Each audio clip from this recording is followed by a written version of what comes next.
প্রতিটি দম্পতির সংসার জীবনে থাকে ভালো মন্দের নানা গল্প, যে গল্পে জড়িয়ে থাকে সীমাহীন মায়া ভালোবাসা। বলা না বলা সেই গল্পগুলোই তারকা যুগলদের কাছে শুনবো ঈদের বিশেষ এই আয়োজনে। দর্শক, আপনাদের সাথে আছি আমি শাহরিন জেবিন, আর চাকা all in one detergent powder presents যে কথা হয়নি বলা আয়োজনে আমার আজকের অতিথি আমার এবং আপনাদেরও ভীষণ পছন্দের দুজন মানুষ, বাস্তবের জুটি বাপ্পা মজুমদার এবং তানিয়া হোসেন। দুজনকে স্বাগত আজকের আয়োজনে এবং ঈদ মোবারক। ঈদ মোবারক। উৎসবের সময় আছি, শুরুটা না একটু উৎসবের গল্প দিয়েই করতে চাই, এবং ওই যে মানে শুরুর গল্প, হ্যাঁ, যে দুজনের একসাথে হওয়ার পর মানে সংসার জীবনের সেই প্রথম ঈদের কথা কি মনে পড়ে? হ্যাঁ, একটু একটু ভুলে গেছি আসলে। আমি আসলে একটু একটু কেন বললাম, আমি এখন পুরোপুরি মমি ব্রেন ফেসে আছি। হ্যাঁ, মানে আমার এই বেবিটা হওয়ার পর ওর মাত্র 6 মাস বয়স, তো মমি ব্রেন এখন কি জিনিস আমি সেটা বুঝি, যে আমি সবকিছু ভুলে যাই। তারপর একটু একটু মনে আছে, আমাদের প্রথম ঈদটা তো নিশ্চয়ই স্পেশাল ছিল আমাদের জন্য অনেক। এবং ওই যে আজকে আমরা অনেকদিন পরে আসলে টেলিভিশনের একটা প্রোগ্রামে এসেছি, কিন্তু ওই ঈদে আমরা অনেকগুলো প্রোগ্রাম করেছিলাম, যেহেতু বিয়ের পর আমাদের প্রথম ঈদ। তো সব চ্যানেল থেকে, হ্যাঁ, সব চ্যানেল থেকেই আমাদেরকে চেয়েছে যে আমরা একটু স্পেশাল কোনো প্রোগ্রাম করি, সেরকমই গিয়েছিল প্রথম ঈদটা। দাদার কি কোনো কিছু মনে পড়ছে কিনা, প্রথম ঈদের কোনো স্পেশাল মেমোরি? আমার কাছে সব মেমোরি তো স্পেশাল, ওইভাবে বলার ওইভাবে আমারও মনে পড়ছে না। আচ্ছা, এইটা কততম ঈদ দুজনের একসাথে? আমাদের 7 বছর হবে বিয়ের, তো বলাই যায় যে হ্যাঁ সপ্তম। হ্যাঁ, মানে যদি ঈদুল আজহা ধরি তাহলে আমি একদম তাই ভাবি, আমার উত্তরটা একদম ভেঙে দিয়েছে। 14টা ঈদ একসাথে পার করা হয়েছে, 14টা ঈদ, এটা কিন্তু কম কথা না, তাই না? আমি যদি একটু দাদার কাছে জানতে চাই যে আপুর মানে ঈদ ডেফিনেটলি সেই ঘরে রান্না বান্না করবে, এটাই স্বাভাবিক, না এখানে একটা কারেকশন আছে, কিন্তু আমি কিন্তু রান্না পারিও না, আমি রান্না করিও না। তাহলে কি বাসায় এই দায়িত্বটা কি দাদার? না, দাদা আমরা কেউই রান্না করি না। ওকে, তাহলে আমি খুবই মানে রান্না খুব স্পেশাল, যেমন ইউটিউব দেখে দেখে আমি রান্না করি। হ্যাঁ, তো আমার রান্নার দৌড় ওই পর্যন্তই, ইউটিউব দেখে আমি যদি কিছু একটা করি সেটা পর্যন্ত আমার রান্নার দৌড়। কিন্তু আমরা আসলে খুব একটা যে, কারণ ও খেতে পছন্দ করে না, মানে খেতে পছন্দ করে না মানে কি, ও বেঁচে থাকার জন্য যতটুকু খাবার প্রয়োজন ও শুধু ততটুকুই খায়, এবং ওর খুবই লিমিটেড একটা আইটেম। জানতে পারলাম দাদা একেবারে ফুডি না, একদম ফুডি না, এবং খুবই সেজন্য আমার জীবনযাপন আমাদের আমরা কিন্তু দেখে বুঝতে পারছি যে দাদা ফুডি না। আমার জীবনযাপন সেজন্য খুব সহজ এবং সুন্দর, কারণ যে ওর খাবার নিয়ে আমাকে কখনো কোনো পেইনে যেতে হয় না। হ্যাঁ, একদম এক পদের একটা তরকারি হলেই ওর খাবার হয়ে যায়। তারপরেও বলা যায় না যে একটা ঈদের সময় স্পেশাল একটা কিছু রান্না করা হয়, কিছু একটা স্পেশাল রান্না বান্না হয় বাড়িতে, ওইটা জানতে চাচ্ছিলাম দাদার কাছে যে আমি রান্না করি ঈদের সময়, রেসিপিটা পছন্দের, ওইটা খুব মজা করে খায়, ওই যে কি বলে এটাকে, শাহী টুকরা। শাহী টুকরা, হ্যাঁ, এটাও আমি ইউটিউব দেখে করি, নিজে পারি না। এটা দুর্দান্ত, এইটা মজার একটা রেসিপি, আমার ভীষণ পছন্দের, ভীষণ। তবে খাওয়া দাওয়ার যে বিষয়টা সেটা হচ্ছে যে হ্যাঁ, বাড়িতে ও পুরোপুরি রান্না করে না বলে যে বাড়িতে রান্না বান্না হয় না, সেটা হবে, এবং সে তার জন্য আসলে হয় কি, আমরা এই ঈদের সময়টা বা যে কোনো অকেশনে যেটা হয়, আমরা তো শুধু দুজন না, আমাদের অনেক বন্ধুরা আছে, আমাদের কাছের মানুষ আছে, সবাই ওই হয়তো হানা দেয় বাড়িতে, বা সবাইকে নিয়ে বসি, আড্ডা মারি, গল্প করি। বিশেষ করে ঈদের আগের দিন আমাদের বাসায় আসলে মূল উৎসবটা হয় ঈদের আগের দিন। ঈদের আগের দিন দেখা যায় যে ওর বন্ধুরা, হ্যাঁ, ওর বন্ধুরা, আমার বন্ধুরা, বা আমাদের যারা বন্ধুরা আছে পারিবারিকভাবে যারা আমরা খুবই কাছাকাছি, এরকম সবাই, এটা কাউকে মানে এটা অলিখিত একটা দাওয়াত আমাদের বাসায়। আচ্ছা, এই যে এরকম অলিখিত দাওয়াতে ঘটে যাওয়া কোনো মজার গল্প কি আছে যেটা আমরা জানতে পারি? কারণ দুজনেই যেহেতু সেলিব্রিটি, মানে তারকা দম্পতি, দুজনের সাথে জড়িত মানুষগুলো, আমাদের দাওয়াত সংক্রান্ত অনেক মজার ঘটনা আছে, শুনি না।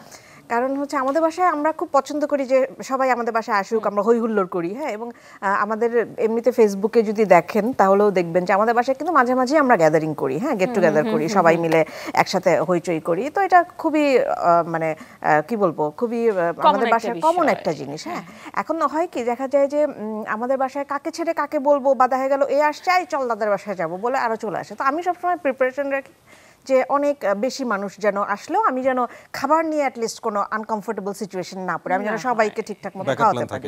হ্যাঁ, আমার সবসময় ধরনের একটা প্ল্যান থাকে। তো একবার কি হলো, ওর বার্থডে, তো ওর বার্থডেতে যেটা হয় যে ওপেন ডোর, যার খুশি সে চলে আসে, কোনো প্রবলেম নেই, ঠিক আছে। তো আমিও সুন্দর এরকম খুব আয়োজন করে প্রায় 50 জনের মতো খাবার আমি অর্ডার করেছি। হ্যাঁ, যেহেতু বেশি মানুষ, তো আমি বাইরে খাবার অর্ডার করেছি। তো এখন সবাই এসছে, খুব হইচই হচ্ছে, বাসা ভর্তি মানুষ। হ্যাঁ, বাসায় আর কি ইয়ের জায়গা নেই, মানে জায়গা দিতে পারছি না, এত মানুষ। তো হঠাৎ করে আমি দেখলাম যে 9টা বাজে, এখনো খাবারটা তো ক্যাটারিং তো আসলো না, তাহলে এখন কি করা যায়? তো আমি আমাদের একটা বন্ধুকে বলছি যে আচ্ছা, ও চেনে ওই যেখানে আমি খাবার অর্ডার করি, আমি বলছি ওকে একটু ফোন করে দেখ, খাবার কিন্তু এখন পর্যন্ত আসেনি। ও দেখলাম কি হঠাৎ করে 9:30টার সময় ছিটকে আমাকে বললো তুই একটু এদিকে আয়, বলে আমাকে নিয়ে চলে গেল একটা কর্নারে, নিয়ে বলছে সর্বনাশ হয়ে গেছে। আমি কি বলে, তুই যে অর্ডার দিয়েছিস সেটা অর্ডার প্লেস হয় নাই। এদিকে তখন আমার বাসায় অলমোস্ট 45 জন মানুষ, 45 থেকে 50 জন মানুষ। আমি তো মাথায় হাত দিয়ে মানে অলমোস্ট অজ্ঞান হয়ে যাচ্ছে অবস্থা। আমি যে এখন আমি 9:30টার সময় এতগুলো খাবার কোথা থেকে পাবো, কোথা থেকে অ্যারেঞ্জ হবে? তারপরে যাই হোক, ওখানে আরো 2-3 জন যারা একটু ইভেন্টসের সাথে জড়িত, যারা একটু এই ব্যাপারটায় এক্সপার্ট, এরকম আমি 2-3 জনকে আলাদা ডেকে নিয়ে আসলাম, নিয়ে এসে বললাম ভাই এই অবস্থা, কারণ সবাইকে তো জানতে দেওয়া যাচ্ছে না। হ্যাঁ, এতগুলো মানুষ, একদমই উৎসবের একটা পরিবেশ, জানতে তো কিছুতেই দেওয়া যাবে না। তারপরে আমরা মোটামুটি কোনোভাবে 2-3টা জায়গা থেকে ম্যানেজ করে তারপরে খাওয়ানো হয়েছে। দাদা জানতেন কিনা সেদিনের গল্প? আমি প্রথমে জানতাম না, পরে আমি আভাসে বুঝলাম যে কিছু একটা হয়েছে আর কি। পরে জানলাম যে হ্যাঁ, ব্যাপারটা এই সিচুয়েশনে। তার মানে তানিয়া আপু একদমই প্রেসার দেয় না না, অ্যাবসলিউটলি দাদাকে, কখনোই কোনো কিছুতে সবকিছু ব্যালেন্স করার ট্রাই করে। ওকে, যদি একটু মানে বলি যে মানে আমাদের এই আয়োজনটার নামটা কখনো খেয়াল করা হয়েছে কিনা?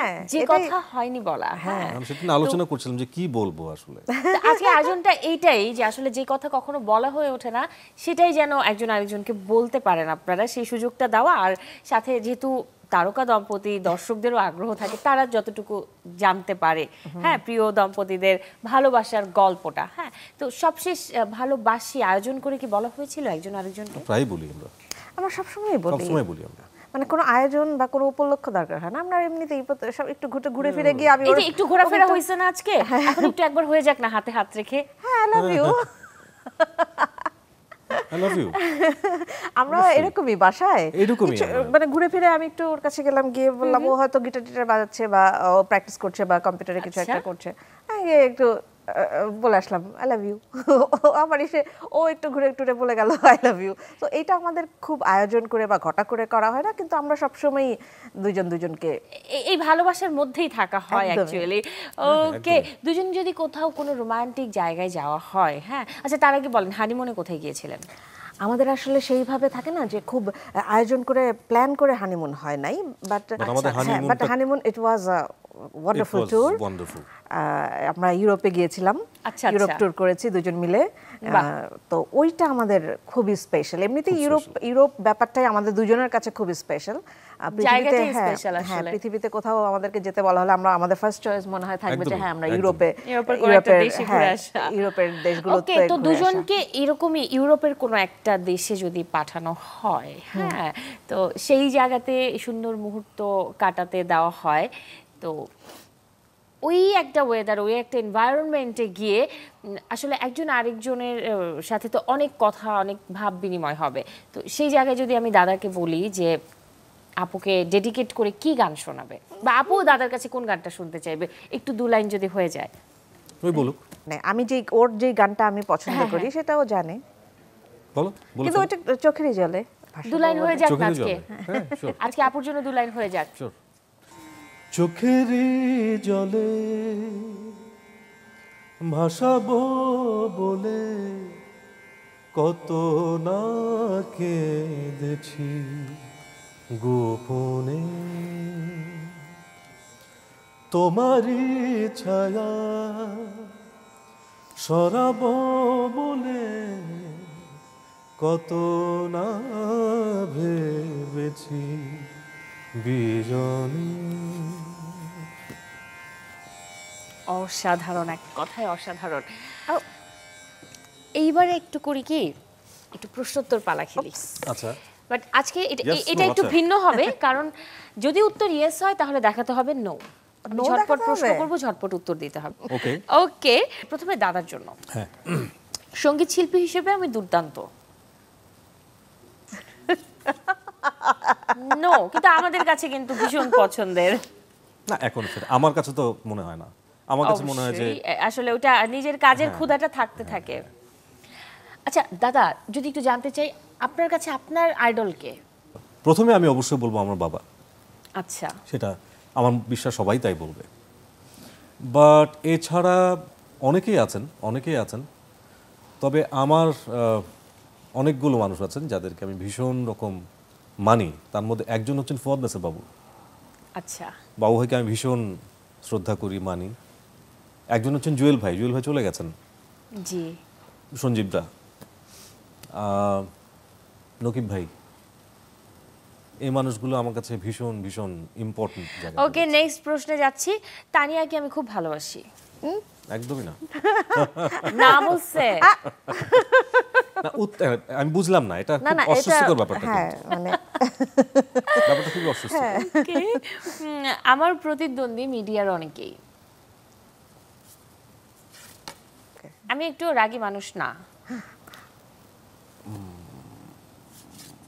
এটা আসলে পৃথিবী যা জানে আসলে সেটা সত্যি না।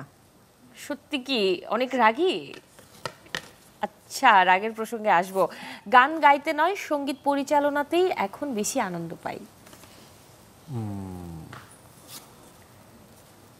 নো। ওকে, এবারে তানিয়া আপুর জন্য প্রশ্ন। বাপ্পাকে আমি অনেক ভালোবাসি। খুব চিন্তা করে বলছে দাদা, না কিন্তু ঠিক আছে, মেনে নিলাম, চলে আর মেনে কি। নিলাম, কিছু করার নাই। ওকে, অভিনয়ে এখন আর আমাকে টানে না। ইয়েস। ওকে, আমার কাছে সংসার পরে, অন্য সব আগে। মানে উল্টোটা দেখাতে হবে। হ্যাঁ। দারুণ, কারণ আসলে প্রথম এর আগের উত্তরের সাথে পরের উত্তরটা মিলে গেছে। ওকে, আমার প্রতিদ্বন্দ্বী মিডিয়ার অনেকেই। নো, আমি অনেক রাগী মানুষ। এই দেখাও। ইয়েস, হ্যাঁ সত্যি দাদা, রাগ আছে। রাগের গল্পটা ভালোই দুজনের আছে, কাছ থেকে আমাকে শুনতেই হবে। হ্যাঁ, আর নারীরা একটু রাগ অভিমান করবে, এটা থাকে, তাই না? একদম ঠিক আছে। না কিন্তু আমাদের বিয়ের পর থেকে বিশেষ করে আমাদের প্রথম সন্তান যখন হলো পিয়েতা, তারপর থেকে আসলে আমাদের কিন্তু মানে রাগ, আমাদের দুজনেরই যে অসম্ভব রাগ, সেই ব্যাপারটা আমরা নিজেরাই ভুলে গেছি আসলে। বাচ্চার দিকে কেয়ার চলে যাচ্ছে, কনসেন্ট্রেশন সব। বা কেয়ার কনসেন্ট্রেশন শুধু না, আমি বলবো যে আসলে মানে আমাদের না আসলে রাগ হওয়ার মতো কোনো থাকে না যে কারণ নাই আসলে। এক্স্যাক্টলি, কোনো কারণ ঘটেনি আসলে, যেটা থেকে আসলে ও এক্সট্রিমলি রাগ করতে পারে বা আমিও এক্সট্রিমলি রাগ করতে পারি, এমন কিছু আসলে ঘটে নাই। ওকে, এর পরের প্রশ্নে যাচ্ছি। বাপ্পা মজুমদারের সাথে রোমান্টিক একটা গানে আমি মডেল হতে চাই। নো, দাদা যদি অফার দেয় তাও না? না, যদি ডিমান্ড করে তাহলে অবশ্যই আমি ওকে প্রস্তাব দিতেই পারি। বাট রাইট নাও আপাতত ইচ্ছা নেই। ওকে, রাগ, ঝগড়াঝাটি, খুনসুটি সব গল্প শুনবো। ঝগড়া তো এখন হয় না, আগে তো হয়েছে। না, কখনোই হয়নি দুজনের ঝগড়া? কখনোই হয় নাই তা না। হয়নি তা না। আমি গুনে রেখেছি, ও গুনে রেখেছে কিনা জানি না, আমি গুনে রেখেছি। গত 7 বছরে আমাদের 4 বার ঝগড়া হয়েছে। মাত্র? তাও আমার মনে নেই আসলে। এই যদি অ্যাওয়ার্ড দেওয়া উচিত, 7 বছরে মাত্র 4 বার ঝগড়া। তাও তেমন সিরিয়াস কিছু না। ওকে, কিন্তু হচ্ছে আমাদের 7 বছরে 4 বার ঝগড়া হয়েছে। আমার খেয়াল নেই। দাদা সেটা মনেও নাই। ওকে, আজকে একটা কেমিস্ট্রি একটু চেক করব দুজনের, একটা গেমের মাধ্যমে দুজনে যদি চলে আসা হয়। ওকে, সেটা হচ্ছে যে দাদার আজকে একটা এক্সাম নিব। আপু এখানে চলে আসুন। সর্বনাশ, আমি এই পাশে না, নাই। দাদা এখানে। ওকে, দাদার এক্সাম নিব, দাদার চোখ বেঁধে দিব, হাতে টিপ পরিয়ে দিব, টিপ দিয়ে দিব। দাদা চোখ বেঁধে আপুর কপালে টিপ পরাবে। ইজি, চশমা পরে আছে, চশমার মেজারমেন্ট নিয়ে হ্যাঁ মাঝখানে দিয়ে দিবে। ওকে ওকে, চলো আসো। দেবো? হ্যাঁ, দেখি কি অবস্থা। চশমাটা হ্যাঁ সেন্টার ধরে তারপর করো। ঠিক আছে। এইভাবে ডিরেকশন দিলে তো পেরেই যাবে। ওকে, ম্যাপিং সিস্টেমটা দেখছি। মাই গড, ঠিকঠাক? ও মাই গড, আমি দেখাই দেই ঠিকঠাক আছে কি নাই। সিরিয়াসলি? সো আরেকটা গেম আছে আমার কাছে, এটা হচ্ছে হেডফোন গেম। এটা দিয়েও কেমিস্ট্রি চেক করা যায়। ওকে। কানে হেডফোন থাকবে আচ্ছা। আর গান তো বাজবে খুব স্বাভাবিকভাবেই। সো হাতে আমি লেখা দিয়ে দিচ্ছি, একটা করে লাইন পড়তে হবে, লিপ পড়ে বুঝে আপুকে বলতে হবে কি বলতে চাইছে দাদা। হয়তো কোনো একদিন। কিচ্ছু বুঝতে পারছি না। হয়তো হয়তো কোনো, দুজন, হয়তো হয়তো কোনো, কোনো, কোনো। আমি কিছু বুঝতে পারছি না। All good. হয়তো, হয়তো হয়তো কোনো, কোনো, কোনো। ঘুরবো, হয়তো কোনো একদিন। হয়তো কোনো একদিন। একদম পারফেক্ট। নেক্সট।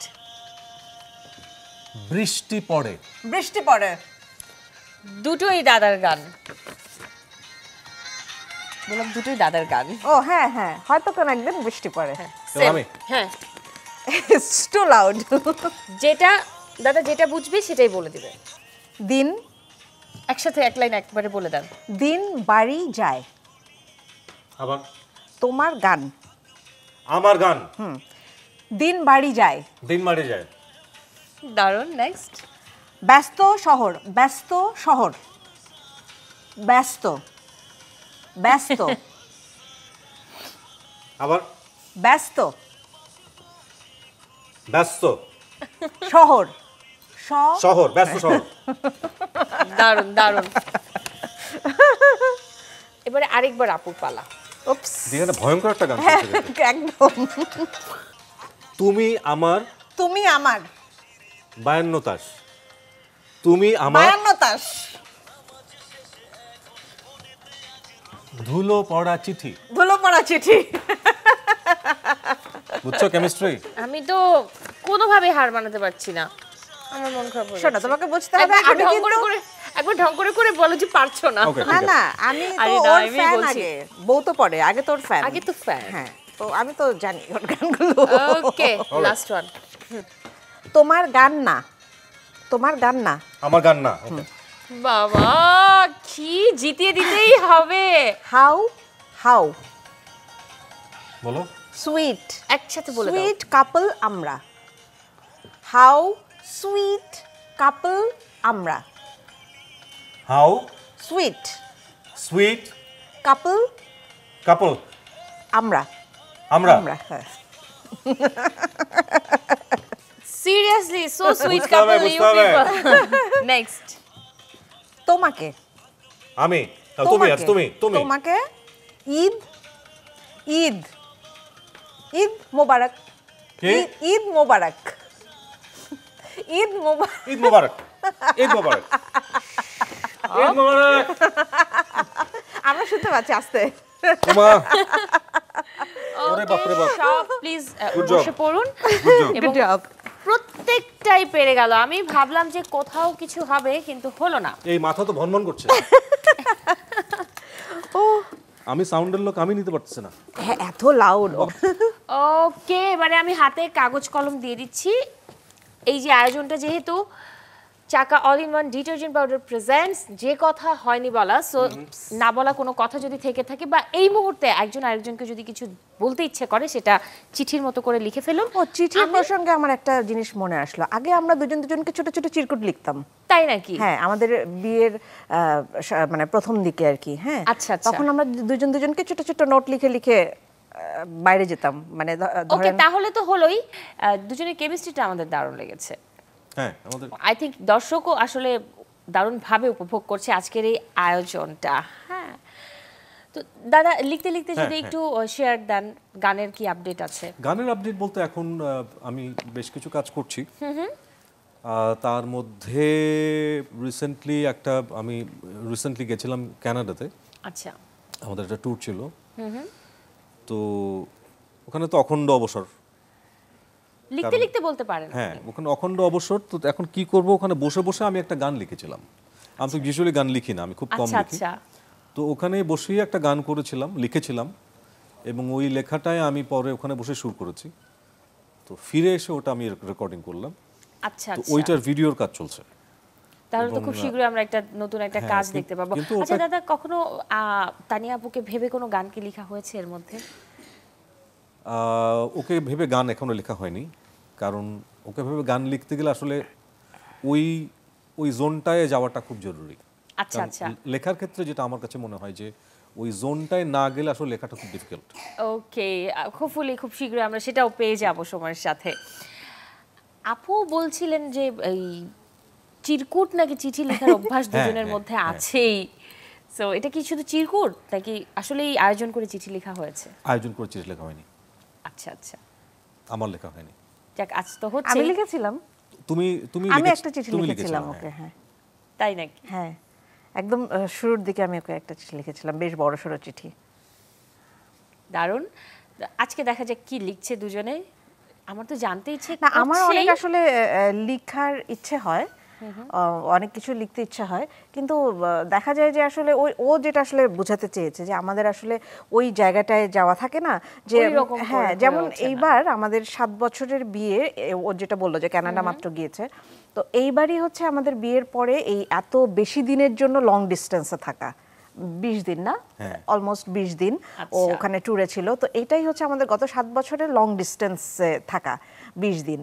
তো থাকে না যে একটা স্পেস এরকম, যখন আমরা একটু দূরে থাকি প্রিয় মানুষের থেকে, তখনই কিন্তু আসলে অনেকগুলো হ্যাঁ না বলা কথা বা অনেক কিছু বলতে চাওয়ার যেই ব্যাপারটা, সেইটা ইয়ে হয়। তো এই 7 বছরে আসলে আমাদের সেই জায়গাটা ছিল না যে সবসময় তো পাচ্ছি, দুজনকে কাছেই পাচ্ছি, একসাথেই সবসময় ইয়ে করছি। তো তখন আসলে এই 20 দিনে আসলে আমাদের অনেক দিন পর একটা গ্যাপ হওয়াতে আমার তখন মনে হয়েছে যে আচ্ছা, আমরা কেন চিঠি লিখি না বা আমরা কেন বড় বড় টেক্সট করি না, সেটা মনে হয়েছে। তখন মনে দূরত্বটা আসলে কাছে বাড়ায়, কিন্তু হ্যাঁ, ভালোবাসার সম্পর্কে আসলে দূরত্ব কাছে ও যাওয়ার পরে ও যেটা ফিল করছিল, আমিও যেটা ফিল করছিলাম, দ্য এমটিনেস।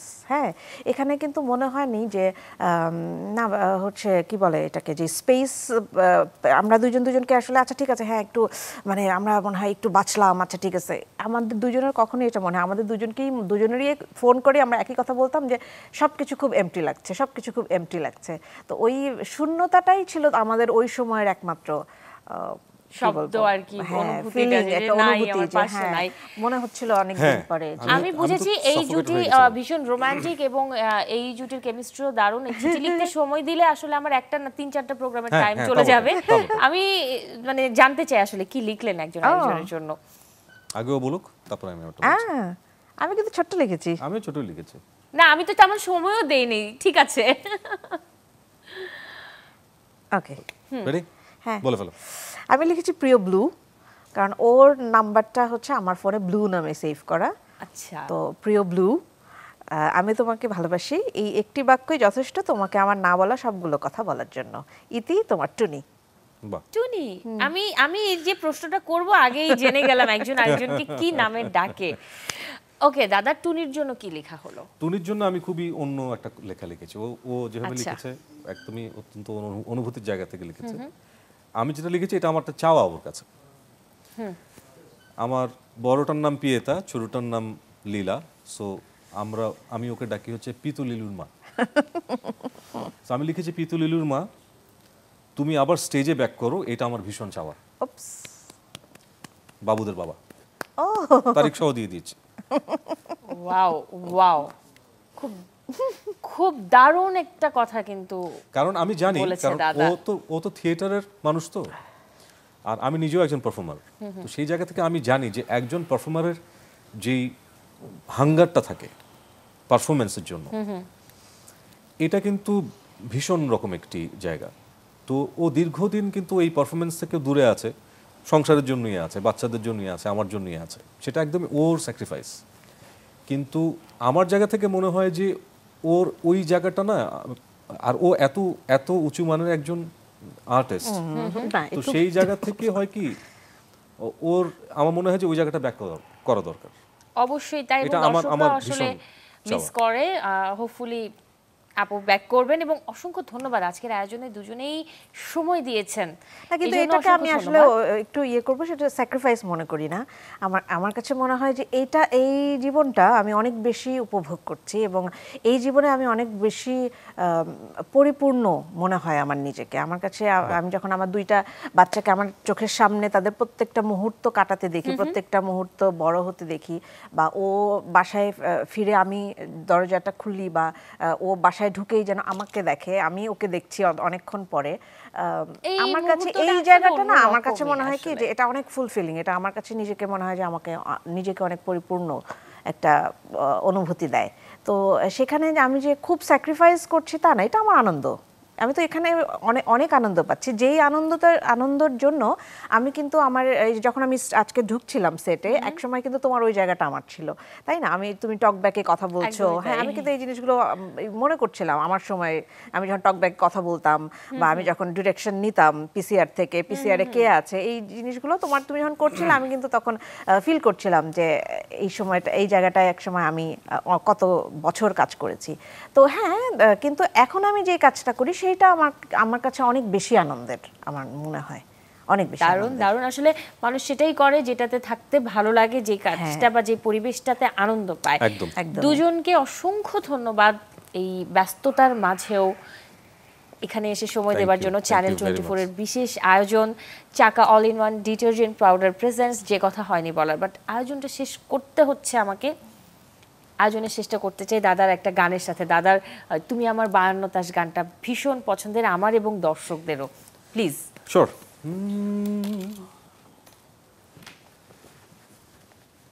তুমি আমার 52 তাস শেষ দানেও আছি, তোমার নামে ধরেছি আমার সর্বস্ব বাজি, সম্ভাবনার পিঠোপিঠ শেষ মুদ্রায় রাজি, কার ঘরে যায় করতালি, পুড়ছে আলোর বাজি, তুমি আমার 52 তাস।